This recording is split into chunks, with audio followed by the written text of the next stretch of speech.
coffee.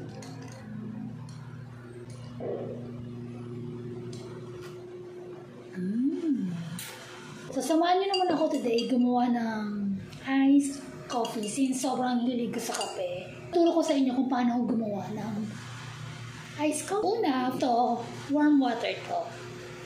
Dissolve ko muna itong coffee.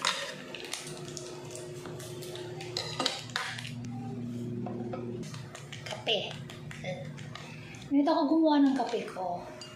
So, it's either warm or iced coffee rather. Back to iced coffee muna tayo. Ano siya? Ito-transfer ko lang siya dito sa baso. So,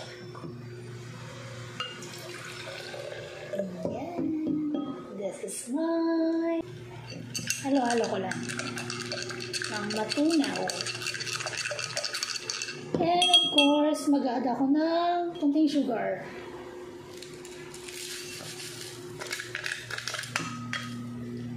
And mix ko ulit hanggang sa mag-dissolve. I think okay na to. Pero syempre, gamitan ko pa nito.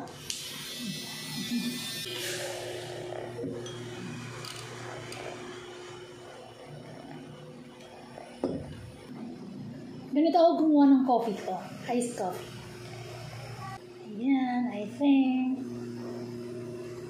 pwede na siguro ito. Ako ng gatas.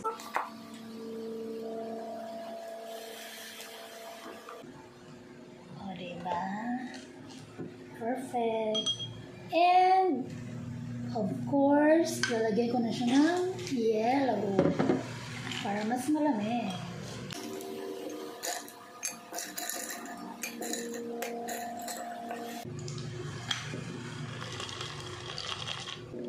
Yun. Yellow.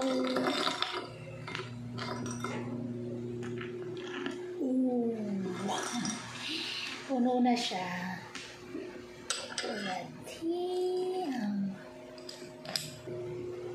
Perfect. And this is it. Titikman na natin kung masarap pa siya.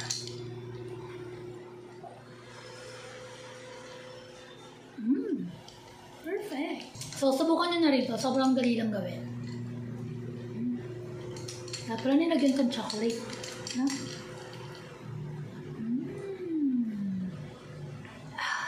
Charot. Masarap niya, promise. O, diba?